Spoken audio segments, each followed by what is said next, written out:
Reading today is taken from the book of Isaiah, chapter 59, verses 14 to 16.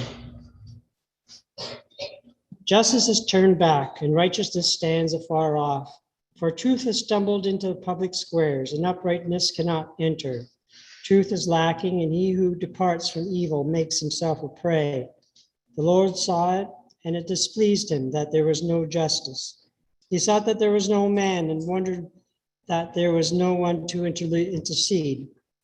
Then his own arm brought him salvation, and his righteousness upheld him. Amen. Good morning to all. What a bleak reading we've had.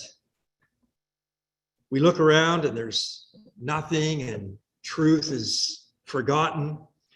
And it gets even bleaker even bleaker if you take a look earlier on. Your hands are defiled with blood, your fingers with iniquity, your tongue mutters wickedness. They hatch adder's eggs and weave the spider's web. Whoever eats their eggs dies, and the crushed egg hatches out a viper. Terrible indictment against humanity, against all of us as human beings. And yet, the Lord looks at it and he looks around and he says, I will raise my hand. I can help out here. And the rest of the chapter turns out to be a messianic prophecy. Pretty bleak, our condition in life. When man is left on his own, we need God. And the book of Exodus is a book of redemption. It shows how God planned to redeem Israel. And it really is a prophetic template. And it's going to show how there will be a future prophet. And he's going to come along and he's going to redeem all of mankind. And I'd like to take a look at that this morning. We have a picture up here. You will immediately recognize the scene. Some of you may recognize the picture. It was painted in 1883 by Paul Merwar. And you may recall that Napoleon Bonaparte invaded Egypt, and he really wanted to study Egypt. He was fascinated by it. And so the French invented Egyptology. And by the 1850s, a lot of treasures were being brought back. Egypt was being studied. People were fascinated by the architecture, by the treasures, by the weapons. And Paul Merwar, not exactly the most humble individual, as many artists are not, he said, this is the best painting ever done of the young Moses. In his words, it is a beautiful revelation of his mission, avenging the aggrieved, punishing the oppressor. And you will see here Moses with his khopesh, the sickle-like sword with which he's killed the Egyptian. You see the Egyptian architecture, sphinxes in the background.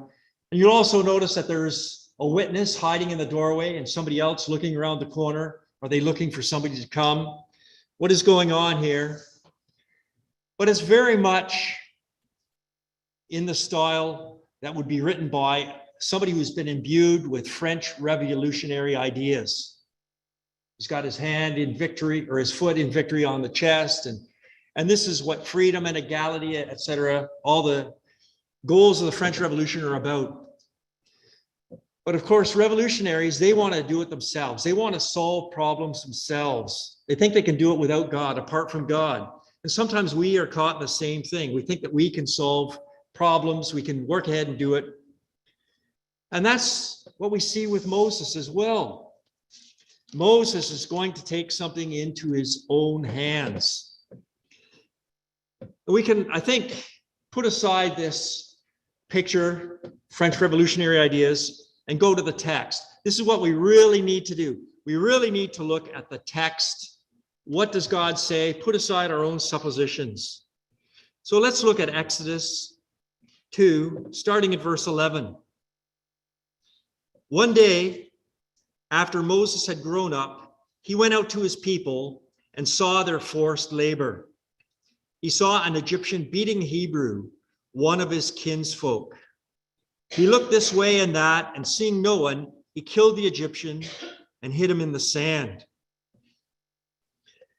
We've seen earlier on that there are a lot of parallels between Moses and Jesus, the Christ, the Messiah, the second Savior that has come, not to save just Israel, but to save the entire world. And we see another parallel here. Not only was Moses spared from deafness and dark, from Pharaoh's hand, by being placed in that very liquid which was supposed to drown the Hebrew boys. He was put in a little basket and he was spared.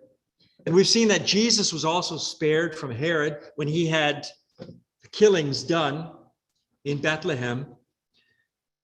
Thus, here we see that we've jumped from Moses as an infant. Now Moses is a man. He's going to begin his ministry. Just as with Jesus, apart from the time when he was 12 years old and he went to the temple, all of a sudden we jump into Jesus' ministry. There's a connection here. And the Jewish individual, the Hebrew, is going to see this. And I suggest to you that for us, we can study Jesus and we accept him and we understand this and we say this is great.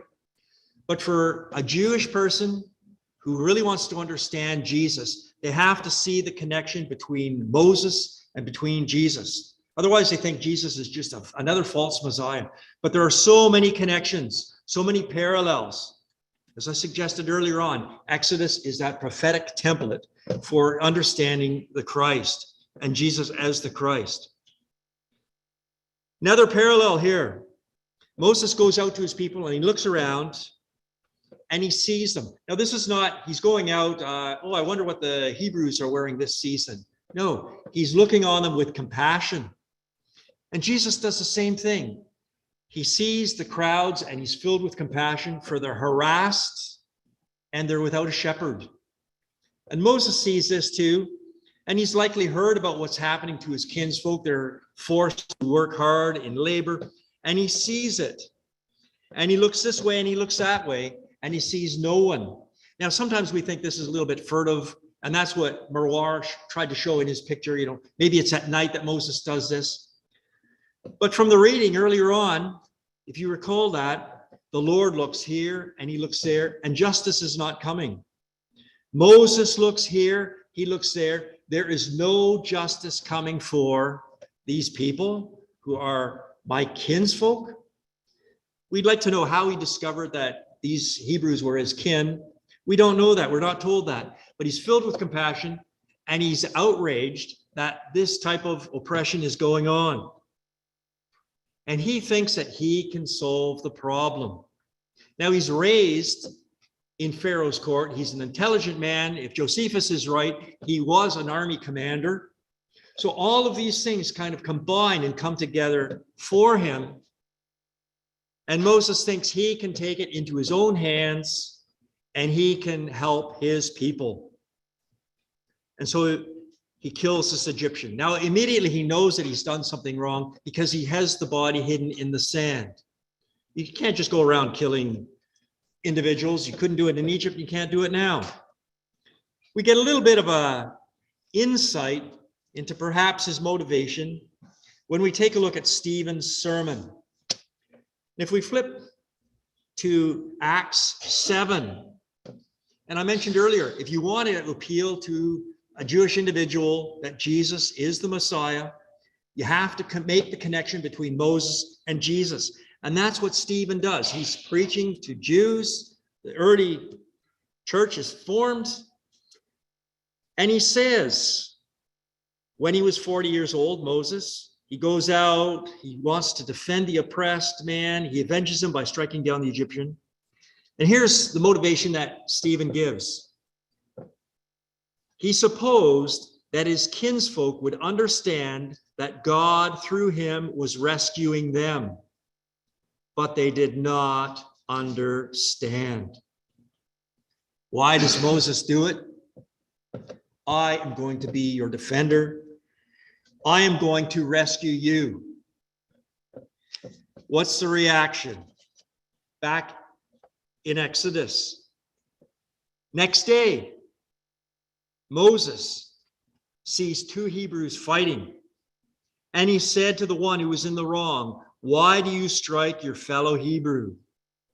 He answered, who made you a ruler and a judge over us? Do you mean to kill me as you killed the Egyptian? Who do you think you are? Where do you come from? You killed an Egyptian yesterday. You're going to do the same thing to me?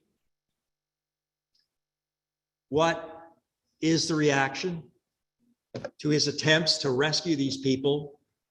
Rejection. Rejection. Let's look at Christ, at Jesus. He comes to rescue his people. He's rejected. Here's another connection right here. Then Moses was afraid and thought, surely the thing is known. What is he going to do? He fled. We take a look at this and we see somebody with the best intentions, but he wants to do it on his own. He thinks he can rescue the people. He wasn't given a commission by God. God didn't say, go ahead and kill the Egyptian and you're going to do this and you're going to do that. This is just his natural reaction. And so many times we see a problem, we think we can step in and we can fix it. And can we? Well, he could not.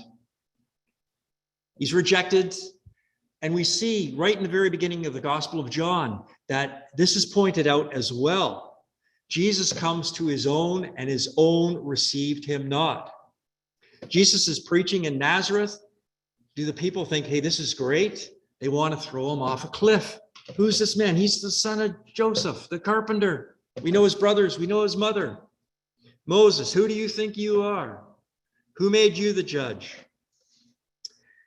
Now it says that Moses here is afraid. And sometimes we think, well, he must have been afraid of Pharaoh. And we do suppose that probably it was Tutmosis. He reigned the longest time. And so he's a pretty good candidate for being the Pharaoh of the oppression. We get a little bit of an insight in Hebrews 11. And I want to underscore the point.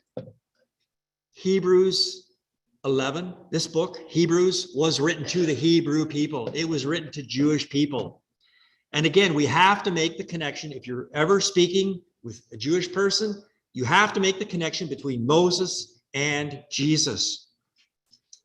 Hebrews 11, beginning in 24. By faith, Moses, when he was grown up, refused to be called a son of Pharaoh's daughter, choosing rather to share ill treatment with the people of God than to enjoy the fleeting pleasures of sin. We're very blessed here in Canada, and we take a lot of things for granted. And sometimes we can easily dismiss things that people who do not have them, they're going to look at them and they're going to say, how would you get rid of that? Understand that some people in third world countries, they get clothes shipped over from North America, and they think the people must have died, because why would they send good clothes like this over to us? Moses has lived the life that almost everybody would love to live. You're raised in a palace, you got the best education, there are treasures everywhere, gold everywhere, but he gave it up because he realized it was fleeting. He considered abuse suffered for the Christ to be greater wealth than the treasures of Egypt, for he was looking ahead to the reward. The 18th dynasty was the apex of Egyptian society, Egyptian civilization. And that's when Moses lived. He lived there at this point. By faith, he left Egypt, unafraid of the king's anger, for he persevered as though he saw him who is invisible. Unafraid of the king's anger. Well, wait a minute. Does that not disagree? Moses was afraid? No. What did Moses fear here? Why did he flee? Why did Moses not want to go back to Egypt when God told him, go back to Egypt? He was rejected. If I asked everyone in this room, what is your secret fear? We'd get things, snakes, height, spiders. It would be different, but everyone here would fear rejection. That is what we fear. And Moses was rejected once. He does not want to go back there again. This, however, underscores how much superior Jesus was to Moses. If I said to you, I have an envelope, this tells the hour of your death and how you're going to die, I doubt anybody would want that. We just don't want to know. We want to put it off. Jesus knew how he was going to die. He knew when he was going to die, and yet he still forged ahead. Far superior to us. He was a human. He didn't want to die. Not my will. His will was not to die, not to be rejected, but thy will be done. So here we see Moses. He flees. He's rejected. Christ is rejected as well. But there's more to the story. Moses fled from Pharaoh. He settled in the land of Midian and sat down by a well. The priest of Midian had 7 daughters. They came to draw water and filled the troughs to water their father's flock. But some shepherds came and drove them away. Moses got up and came to their defense and watered their flock. If you've noticed that I'm trying to point out the correlation between Moses and Jesus, maybe you've already thought of another meeting at a well. Now, wells would be a common place to meet. Thirsty land, parched land, you're going to go to the well. Jesus also met somebody at a well, a woman at a well. And Jesus began to talk to her, something that you really shouldn't do, especially as a Jew to a Samaritan. She wasn't Jewish. Moses is in the land of Midian. These are not Israelites around. These are women. He's going to water a flock. He's going to defend these women. When they returned to their father, Reuel, he said, "How is it that you have come back so soon today?" They said, "An Egyptian helped us against the shepherds. He even drew water for us and watered the flock." How about the woman at the well in Samaria? What'd she do? She went back to the town. "You won't believe that man that I met at the well. Come out and see him." He said to his daughters, "Where is he? Why did you leave the man? Invite him to break bread." I think you probably see where I'm going. Moses is rejected by his own people, whom he wanted to rescue. Jesus is rejected by his own people, whom he came to save. Who accepts Moses? Strangers. They're not his kin. They accept him. Who accepted Jesus and his message? Some of the Jews did. Paul heard that sermon that I read earlier that Stephen gave. And we know that Stephen was killed. "Oh, who do you think you are, trying to compare us and saying that we're bad and whatnot?" Paul heard that sermon. Paul consented to the death of Stephen for saying that Jesus was the Messiah. And later, Paul was converted to the cause. He realized, hey, wait a minute. Jesus of Nazareth actually is the Messiah. He actually is the Christ. And he went out preaching. He went to the synagogues, to the Jews, and they turned him away. They laughed at him, except for Berea. We heard that message last week. The noble-minded Jews in the synagogue of Berea, they accepted those claims that Jesus is the Messiah, Jesus is the Christ. And here we see these people, and they accept Moses. Moses agreed to stay with the man, and he gave Moses his daughter, Zipporah, in marriage. She bore him a son and named him Gershom. For he said, "I've been an alien residing in a foreign land." Here's another significant element that we sometimes forget. If we are solely focused on the New Testament, we forget that in the Old Testament, time and time again, Israel is compared as the bride of God. Yahweh and Israel, husband and wife. In fact, poor Hosea, he has to, as a prophet of God, he has to go out and marry a faithless woman. And he's the example that Israel has been faithless to God. And in the New Testament, we see the bride of Christ. And who is the bride of Christ? The church.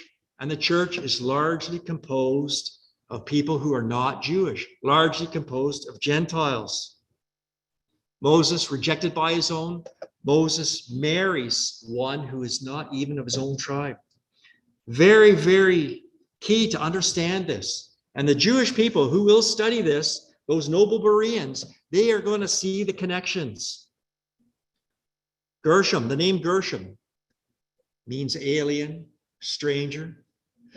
This gives us a little bit of psychological insight into Moses at the time.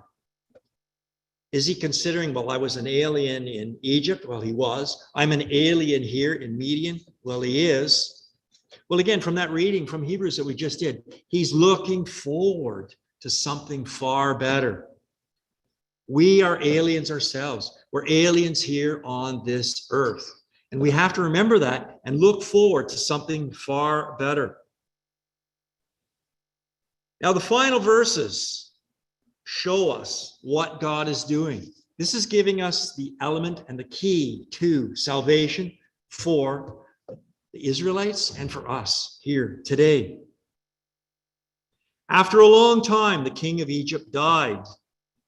The Israelites groaned under their slavery and cried out. Out of the slavery, their cry for help rose up to God. God heard their groaning, and God remembered his covenant with Abraham, Isaac, and Jacob. God looked upon the Israelites, and God took notice of them. Pharaoh died. It's time to get moving. What other evil king died? Herod died. And Joseph and Mary took Jesus back to the land. Israel groans, and God hears this. And God remembered his covenant. Now, whenever you read, and God remembers, it means significant action is about to take place. Salvation is a display of God's faithfulness to his promises. And he remembered his promise, and he is going to fulfill it. There's going to be action taking place now. God saw his people then, and he took action. God sees his people now. He sees us. He didn't forget them. And he certainly didn't forget Moses in the wilderness. Think of that. 40 years, and what's he doing? Well, he's looking after these sheep, and yes, he's got a wife, but he had been a prince in Egypt. How about you? Are you in the wilderness right now? If you don't feel like you're in the wilderness now, you may have been in the wilderness. If that's never happened, you will feel like you're in the wilderness at one point in your life. It's another common thing that we all share. Could be in high school. What am I doing in high school? Why am I learning this? How's this going to help me out? College, what kind of a job am I going to get? Who am I going to marry? You might get caught in a job and there's no chance of promotion. Am I in a dead-end job? We all understand what it's like to be in the wilderness. Moses certainly learned it. And he learned it for a long time. And God didn't act right away. And look at us. How long do we have to suffer? How long are we going to stay in the wilderness? But when God takes action, when God steps up, things move so quickly. And things are going to happen very quickly here. It really is amazing. God sees us. He saw them. He saw Moses. And he knows our circumstances. Now, if you feel a little bit sorry for Moses in the wilderness, what about the poor Hebrews that are there toiling and slaving in Egypt? They're just wondering and they're groaning to God. But God hears and God will step up. And the most important thing is that God knows what he is going to do. He sees all the ramifications of the actions. Sometimes we think, well, if we do this, this is going to happen. Some people are smart and they see, if we do this, this is going to happen, and then that is going to happen. But God sees everything. He sees the whole string from start to finish. He acts with infinite wisdom. Moses is about to become a redeemer. What does a redeemer do? And as I talk about Moses, again, think about Jesus. Don't separate the two. Moses is a protector and a rescuer. As Merwar tried to show in his picture, he's also an avenger. He avenges the aggrieved and he punishes the oppressor. And Moses in Midian is a shepherd. Do you know any other shepherds? Good shepherd, John 10 hint. And he leads those sheep at the time. And eventually he is going to lead his people through that very wilderness and onwards to the promised land. Moses is also an outcast. And Jesus said he was an outcast. And sometimes we as Christians will feel as outcasts. We don't fit in with society today. We probably never did. Moses was despised by his own. Jesus was despised by his own. We might feel that as well. Now, Isaiah predicted 750 years before the Christ came that he would be despised, he would be a man of sorrows, he would be acquainted with grief. And Jesus knew that's what he had to live up to. Stephen sums up the both of them in Acts 7. And when he sums it up, things really start popping.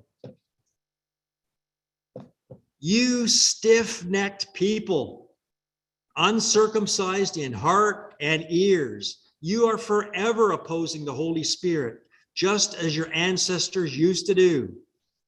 Which of the prophets did your ancestors not persecute? They killed those who foretold the coming of the righteous one, and now you have become his betrayers and murderers. You are the ones that received the law as ordained by angels, and yet you have not kept it. And then Stephen is stoned. And sometimes we think, well, Stephen, you're doing well and you're showing the connection between Moses and between Jesus. Why did you have to go this far? Why did you have to say it? You could have saved your life. But it needed to be said. And it's true. Not only did they reject Moses as the deliverer, they rejected the prophets who were preaching and prophesying to them about the deliverer. And worst of all, they betrayed and killed the Christ, the Messiah. And so Stephen is stoned. But I don't think that his death was in vain either, because Paul heard this sermon, and this would influence Paul. And he would go to the Gentiles, and the Gentiles would accept it. And here we are today. Most of us Gentiles, maybe we have a Jewish background in our blood in the past, but he's come to us. The final message, I want to go back to the Hebrew epistle, and I want to read the 3rd chapter of Hebrews. Therefore, brothers and sisters. Now we can read this, but remember, this is written to Jewish people, Jewish believers, the ones who accepted that, Jesus actually is the Christ. He is like Moses. Holy partners in heavenly calling. Consider that Jesus, the apostle and high priest of our confession, was faithful to the one who appointed him, just as Moses also was faithful in all God's house. Yet Jesus is worthy of more glory than Moses, just as the builder of a house has more honor than the house itself. Now Moses was faithful in all God's house as a servant to testify to the things that would be spoken later. Christ, however, was faithful over God's house as a son, and we are his house if we hold firm the confidence and the pride that belong to hope. So what are we to do? We are the recipients of a glorious treasure. We have it. Sometimes we forget about it. Don't be like Moses. All those treasures, they mean nothing to us. This is treasure far more valuable than that which is in Egypt. Don't dismiss it because we have it. Hang on to it. Hold fast. This makes us God's children. Do not reject the rescuer, we are told. We must fight sin, resist temptation, and remain firm. When you're in the wilderness, don't give up. Remain firm there and do not neglect this salvation.